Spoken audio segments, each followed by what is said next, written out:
तो divine emperor के episode number 4 में आपका स्वागत है। तो चलो स्टार्ट करते हैं बिना किसी बकचोदी के। तो जैसे कि हम लोगों ने लास्ट एपिसोड में देखा था कि जो सिटी लॉर्ड के जो सोल्जर्स होते हैं और फेंग कैसल के जो एल्डर्स होते हैं वो आपस में फाइट करने लगे होते हैं। तभी वहाँ पे हमारे एमसी का एकदम धांसू एंट्री होता है, जिसको देख के सभी लोग पूरे शॉक हो गए होते हैं। देन व्हाइट टाइगर वाला एल्डर्स घबराते हुए कहता है, लू जिंग चैन आप क्या करने की योजना बना रहे हैं? मत भूलो कि हम सभी फेंग कैसल के एल्डर्स हैं और आपका परिवार भी कभी हमसे संबंधित था। तो हमारे एमसी कहते हैं फेंग किला क्या आप सोच रहे हैं कि मैं क्या योजना बना रहा हूँ? और हमारा एमसी गुस्से में कहता है, आप सभी कृतज्ञ कुत्ते के झुंड, मेरे पिता जब बर्बर लोगों के विरुद्ध युद्ध में मारे गए फिर भी आपने विश्वासघात किया और जब हम निराश हो गए और कमजोर हो गए तो हमको लात मार के कैसल से निकाल दिए। और आप सोचते हो कि मैं तुम लोग की परवाह करूंगा? जब मैं यूजफुल होता हूँ तो मैं लू फैमिली में से एक, और जब मैं यूजलेस हो जाता हूँ तो उस फैमिली से लात मार के निकाल दिया जाता है सड़कों पर, जिसे जो चाहे वो पीट सकता है। कितनी बेशर्म लोग हो तुम लोग।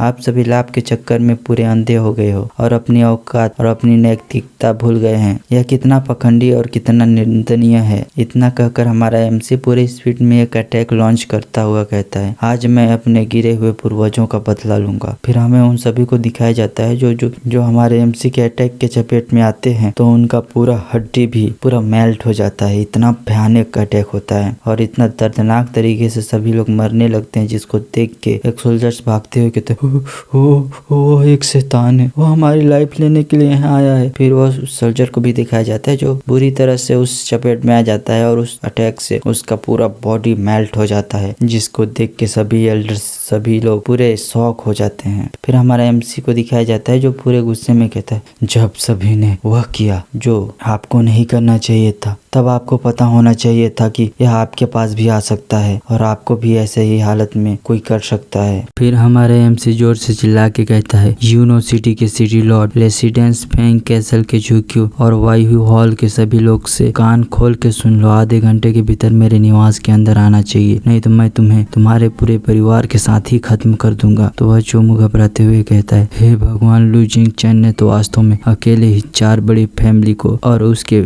मेन विशेषज्ञों को खत्म कर दिया। वह कौन है? वह कौन है? तो फिर से शिफ्ट करके हमें कुछ टाइम का सीन दिखाया जाता है जहाँ पे हमारे एमसी के हॉल में सभी लोग इकट्ठा हुए होते हैं, जिसको देख के हमारे एमसी हंसते हुए कहता है अच्छा आप सभी तुरंत पहुँच गए। डर कितना अच्छा चीज है।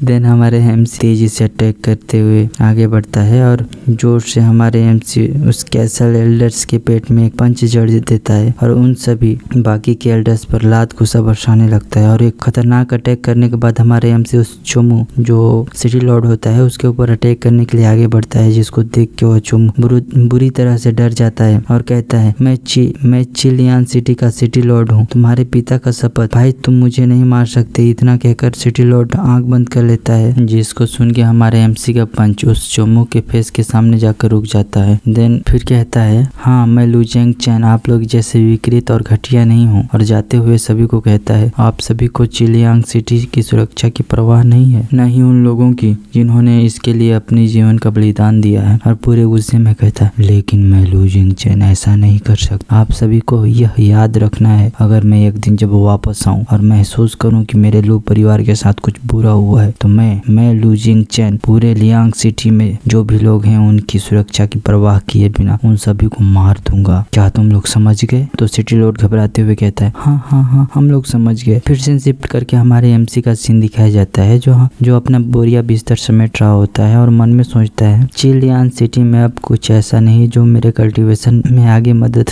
कर सके। फिर हमें लाइफ स्पैम को खत्म करने वाली इस सीक्रेट टेक्निक के बारे में थोड़ा सा बताया जाता है कि इस टेक्निक से कुछ टाइम के लिए तो पावर अनलिमिटेड बढ़ जाती है, लेकिन इसका एक डिसएडवांटेज है कि यह आवश्यकता से अधिक लाइफ को कंज्यूम कर लेता है, जिसके कारण हमारे एमसी का बाल व्हाइट हो गया है। और जाते हुए कहता है, मैंने पहले ही लू फैमिली के भविष्य में आने वाली सभी बाधाओं को समाप्त कर दिया है, तो मैं उम्मीद करता हूँ कि कुछ ऐसा न घटना घटे जिससे बाद में मेरे को दुख पहुँचे और मैं आसानी से यहाँ से जा सकता हूँ। इसके बाद हमारे एमसी बटलर ली के लिए एक पत्र छोड़ दिया होता है, जिसमें हमारे एमसी लिखा होता है कि अंकल ली, मैं याओ वांग माउंटेन कल्टीवेशन करने जा रहा हूँ, तो मुझे बहुत ज्यादा मिस करने की आवश्यकता नहीं है। फिर हमारे एमसी याओ माउंटेन के लिए निकल जाता है। फिर रास्ते में जाते जाते सोचता है, यह पर्वत वास्तव में एक ऐसा स्थान है जहाँ जानवर प्रबल हत्या के इरादे से विचरण करते हैं, और अपने पास्ट लाइफ में मैंने जो ड्रैगन और एलिफेंट डिवाइन टेक्निक सीखने में कामयाब रहा, जो एक टॉप श्रेणी की कल्टीवेशन टेक्निक है। हालांकि इस टेक्निक्स को पूरा करने के लिए जानवर के खून और कोर की आवश्यकता होती है, और यह याओ वांग पर्वत इस टेक्निक के अभ्यास के लिए बेस्ट प्लेस है। इतना कहकर वो गुफा खोजने लगता है। तभी उसको सामने एक गुफा दिखता है। उसके अंदर जाते हुए कहता है, यह गुफा बहुत अच्छी लग रही है, क्योंकि इसकी स्थिति का पता लगाना इतनी आसान नहीं होने वाला है।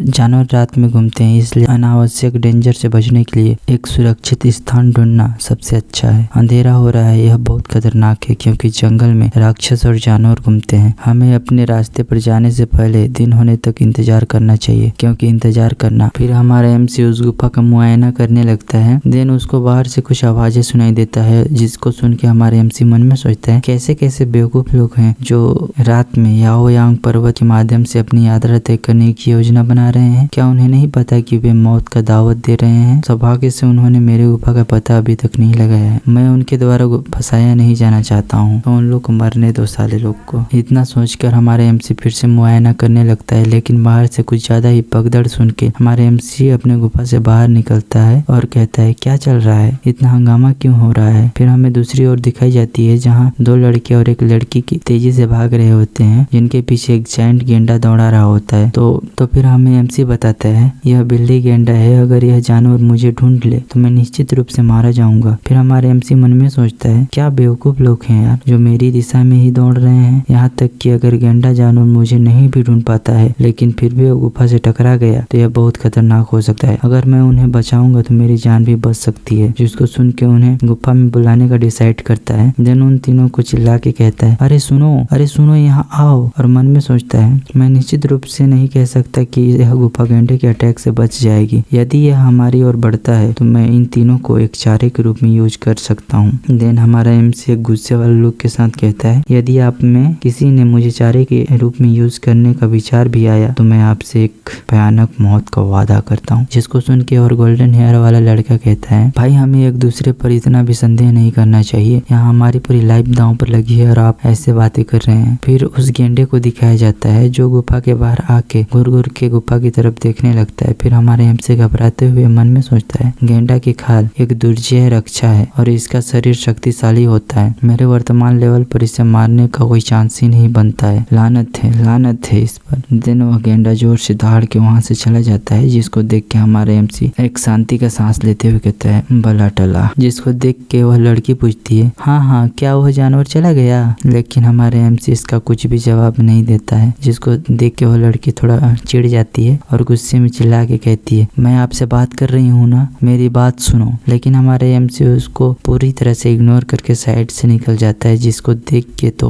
वो गोल्डन हेयर वाले लड़के को इरिटेट होने लगता है और बुरे गुस्से में कहता है, आप बहरे हैं। हे सिमी आपसे बात कर रही है ना, क्या तुमने उसकी बात नहीं सुनी? जब आप एक अपरिष्कृत बेवकूफ और एक दुखी भिखारी हैं तो आपको कार्रवाई करने का कोई अधिकार नहीं है। तो हमारे एमसी जवाब देते हुए कहता है, क्या तुम्हारे कान सजावट करने के लिए हैं, या तुम्हारा दिमाग सड़ गया है, या तुम्हारा आँख खराब हो गया है जो बाहर जाके नहीं देख सकते क्या गेंडा गया कि नहीं? लगता है तुम दोनों का पालन पोषण खराब हुआ है और संस्कार भी नहीं है। तो गाइस आपको क्या लगता है कि हमारा एमसी और इस लड़के के बीच फाइट होने वाला है क्या? ये जानने के लिए आपको चैनल को सब्सक्राइब करना पड़ेगा, ठीक है ना। अगर चैनल में नए हो तो चैनल को सब्सक्राइब कर लेना और बेल आइकन को भी ऑन कर लेना, ताकि आने वाली हर वीडियो का नोटिफिकेशन आपको सबसे पहले मिलता रहे। और आपका नेक्स्ट वीडियो आज ही आ जाएगा, ठीक है ना। तो दिल थाम के बैठो यार, मिलते हैं फिर नेक्स्ट वीडियो में। Thanks for watching.